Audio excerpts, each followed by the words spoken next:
সূরা calf. Rahman রহিম আল্লাহ তাআলার নামে। Calf. মর্যাদা সম্পন্ন কোরআনের শপথ, অবশ্যই আমি তোমাকে রাসূল করে পাঠিয়েছি। একথা অনুধাবন না করে বরং তারা বিস্ময় বোধ করে। তাদের নিজেদের মাঝ থেকে কি করে একজন সতর্ককারী নবী তাদের কাছে এলো। অতঃপর অবিশ্বাসীরা এও বলে, এ তো আসলে একটা আশ্চর্যজনক ব্যাপার। এটা কি এমন যে আমরা যখন মরে যাব এবং আমরা যখন মাটি হয়ে যাব তখন পুনরায় আমাদের জীবন দান করা হবে? এ তো সত্যি এক সুদূর পরাহত ব্যাপার। আমি তো এও জানি মৃত্যুর পর তাদের দেহ থেকে কতটুকু অংশ জমিন বিনষ্ট করে, আর আমার কাছে একটি গ্রন্থ আছে যেখানে সব বিবরণ সংরক্ষিত রয়েছে। উপরন্তু এদের কাছে যখনই সত্য এসে হাজির হয়েছে তখনই তারা তা প্রত্যাখ্যান করেছে। অতঃপর তারা সংশয়ে দোদুল্যমান থাকে। এই লোকগুলো কি কখনো তাদের উপরে ভাসমান আকাশের দিকে তাকিয়ে দেখেনি কিভাবে তা আমি বানিয়ে রেখেছি এবং কি অপরূপ সাজে আমি তা সাজিয়ে রেখেছি? কই, এর কোথাও কোনো ক্ষুদ্রতম ফাটলও তো নেই। আমি জমিনকে বিছিয়ে দিয়েছি নড়াচড়া থেকে রক্ষা করার জন্য। আমি তার মধ্যে স্থাপন করেছি মজবুত ও অনড় পাহাড় সমূহ। আবার এই জমিনে আমি উদ্গত করেছি সব ধরনের চোখ জুড়ানো উদ্ভিদ। মূলত প্রতিটি মানুষ যে আনুগত্যের দিকে ফিরে আসতে চায়, এর প্রতিটি জিনিসই তার চোখ খুলে দেবে এবং তাকে আল্লাহর অস্তিত্বের পাঠ মনে করিয়ে দেবে। আকাশ থেকে আমি বরকতপূর্ণ পানি অবতীর্ণ করেছি এবং তা দিয়ে উদ্যানমালা ও এমন শস্যরাজি পয়দা করেছি যা কেটে কেটে আহরণ করা হয়। আরো পয়দা করেছি উঁচু উঁচু খেজুর বৃক্ষ, যার গায়ে গুচ্ছ গুচ্ছ খেজুর সাজানো রয়েছে। এগুলো আমি বান্দাদের জীবিকা হিসেবে দান করেছি এবং আমি পানি দিয়ে মৃত ভূমিকে জীবন দান করি। এমনই মৃত মানুষদের কবর থেকে বেরিয়ে আসার ঘটনা সংঘটিত হবে। এর আগেও নূহের জাতি, রসের অধিবাসী ও সামুদ জাতির লোকেরা তাদের নবীদের অস্বীকার করেছে। অস্বীকার করেছে আদ, ফেরাউন ও লুতের সম্প্রদায়ও। বনের অধিবাসী এবং তুব্বা সম্প্রদায়ের লোকেরাও তাই করেছে। এরা সবাই আল্লাহর রসুলদের মিথ্যাবাদী বলেছে। অতঃপর তাদের উপর আমার প্রতিশ্রুত আযাব আপতিত হয়েছে। আমি কি মানুষদের প্রথমবার সৃষ্টি করতে গিয়ে এতই ক্লান্ত হয়ে পড়েছি যে এরা আমার পুনরায় সৃষ্টি করার কাজে সন্দেহ পোষণ করছে? নিঃসন্দেহে আমি মানুষদের সৃষ্টি করেছি। তার মনের কোণে যে খারাপ চিন্তা উদয় হয় সে সম্পর্কেও আমি জ্ঞাত আছি, কারণ আমি তার ঘাড়ের রগ থেকেও তার অনেক কাছে অবস্থান করি। এই সরাসরি জ্ঞান ছাড়াও সেখানে আরো দুজন ফেরেশতা, একজন তার ডানে আর একজন তার বামে বসে তার প্রতিটি তৎপরতা সংরক্ষণ করার কাজে নিয়োজিত আছে। ক্ষুদ্র একটি শব্দও সে উচ্চারণ করে না, যা সংরক্ষণ করার জন্য একজন সদা সতর্ক প্রহরী তার পাশে নিয়োজিত থাকে না। মৃত্যু যন্ত্রণার মুহূর্তটি সত্যি এসে হাজির হলে তাকে বলা হয়, ওহে নির্বোধ, এ হচ্ছে সেই মুহূর্তটা যা থেকে তুমি পালিয়ে বেড়াতে। অতঃপর সবাইকে একত্রিত করার জন্য সিনায় ফুঁ দেয়া হবে। তখন তাদের বলা হবে, এ হচ্ছে সেই শাস্তির দিন যার কথা তোমাদের বলা হয়েছিল। সেদিন প্রতিটি মানুষ আল্লাহর আদালতে এমন ভাবে হাজির হবে যে তাকে হাঁকিয়ে নিয়ে যাবার জন্য সাথে একজন ফেরেশতা থাকবে। অপরজন হবে তার যাবতীয় কর্মকাণ্ডের প্রত্যক্ষ সাক্ষী। একজন বলবে, এ হচ্ছে সেদিন যেদিন সম্পর্কে তুমি উদাসীন ছিলে।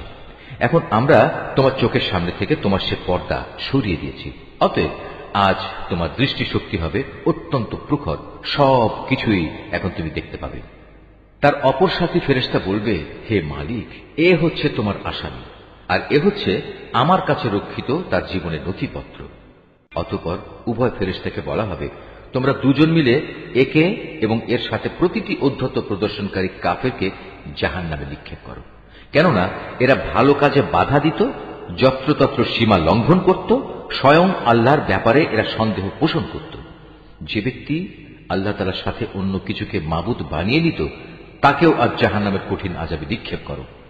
এ সময় তার সহচর শয়তান বলে উঠবে, হে আমাদের মালিক, আমি কিন্তু এই ব্যক্তিটিকে তোমার বিদ্রোহী বানাইনি। বস্তুত সে নিজেই ঘোর বিভ্রান্তিতে নিমজ্জিত ছিল। আল্লাহ তাআলা বলবেন, এখন তোমরা আমার সামনে বাক বিতণ্ডা করো না। আমি তো আগেই তোমাদের অধ্যকার আযাব সম্পর্কে সতর্ক করে দিয়েছিলাম। আমার এখানে কোনো কথারই রদ বদল হয় না। আমি বান্দাদের ব্যাপারে অবিচারকও নই যে সতর্ক না করেই তাদের আযাব দেব। সেদিন আমি জাহান্নামকে লক্ষ্য করে বলবো, তুমি কি পূর্ণ হয়ে গেছো? জাহান্নাম বলবে, হে মালিক, এখানে আসার মতো আরো কেউ আছে কি? অপরদিকে জান্নাতকে পরহেজগার লোকদের কাছে নিয়ে আসা হবে। সেদিন তাদের জন্য তা মোটেই দূরের বস্তু হবে না। জান্নাতকে তাদের সামনে এনে বলা হবে, এ হচ্ছে সেই জায়গা যার প্রতিশ্রুতি তোমাদের দেয়া হয়েছিল। এই স্থান সে ধরনের প্রতিটি মানুষের জন্য নির্দিষ্ট যে আল্লাহর বিধানের দিকে ফিরে আসে এবং তা হেফাজত করে। এ ব্যবস্থা তার জন্য যে না দেখে পরম দয়ালু আল্লাহ তাআলাকে ভয় করেছে এবং বিনয় চিত্তে আল্লাহ তাআলার কাছে হাজির হয়েছে। সেদিন তাদের বলা হবে, হ্যাঁ, আজ তোমরা একান্ত প্রশান্তির সাথে এতে দাখিল হয়ে যাও। এ হচ্ছে তোমাদের অনন্ত যাত্রার প্রথম দিন। সেখানে তারা যা যা পেতে চাইবে তার সব তো পাবেই, এর সাথে আমার কাছে তাদের জন্য আরো থাকবে অপ্রত্যাশিত পুরস্কার। আমি তাদের আগেও অনেক মানব গোষ্ঠীকে ধ্বংস করে দিয়েছি যারা ছিল শক্তি সামর্থ্যে এদের চাইতে অনেক বেশি বড়। দুনিয়ার শহর বন্দরগুলো তারা চষে বেরিয়েছে, কিন্তু আল্লাহর আযাব থেকে তাদের কোনো পলায়নের জায়গা কি ছিল? এর মাঝে সে ব্যক্তির জন্য প্রচুর শিক্ষণীয় বিষয় রয়েছে যার কাছে একটি জীবন্ত মন রয়েছে, অথবা যে ব্যক্তি একাগ্রচিত্তে সে শিক্ষণীয় বিষয়সমূহ শুনতে চায়। আমি আকাশমালা, পৃথিবী ও উভয়ের মধ্যবর্তী যা কিছু আছে তা সব কিছু 6 দিনে সৃষ্টি করেছি। কোন ক্লান্তি আমাকে স্পর্শ করেনি। অতএব হে নবী, সৃষ্টি সংক্রান্ত ব্যাপারে এরা যা বলে তাতে তুমি ধৈর্য ধারণ করো। তুমি যথাযথ প্রশংসার সাথে তোমার মালিকের পবিত্রতা ও মাহাত্ম্য ঘোষণা করো, সূর্য উদয়ের আগে এবং সূর্য অস্ত যাবার আগে। রাতের একাংশেও তার পবিত্রতা ও মহিমা ঘোষণা করো এবং সাজদা আদায়ের কাজ শেষ করে পুনরায় তাঁর তসবিহ পাঠ করো। সেদিন দূরে নয় যেদিন একজন আহ্বানকারী একান্ত কাছ থেকে সবাইকে ডাকতে থাকবে। সেদিন তারা কিয়ামতের মহাগর্জন ঠিক মতোই শুনতে পাবে। সেদিনটি হবে কবর থেকে উত্থিত হবার দিন। সত্য কথা হচ্ছে, আমি জীবন দান করি, আমি মৃত্যু ঘটাই এবং সবাইকে আবার আমার কাছেই ফিরে আসতে হবে। সেদিন তাদের উপর থেকে কবরের মাটি ফেটে যাবে। যখন তারা দ্রুত হাসরের মাঠের দিকে দৌড়াতে থাকবে, বলা হবে, এ হচ্ছে হাসরের দিন। মূলত আমার জন্য এটি একটি সহজ কাজ। হে নবী, এরা যা কথাবার্তা বলে তার সব কিছুই আমি জানি। তুমি তো তাদের উপর জোর জবরদস্তি করার কেউ নও। অতঃপর এ কোরআন দিয়ে তুমি সে ব্যক্তিকে সদুপদেশ দাও যে আমার শাস্তিকে ভয় করে।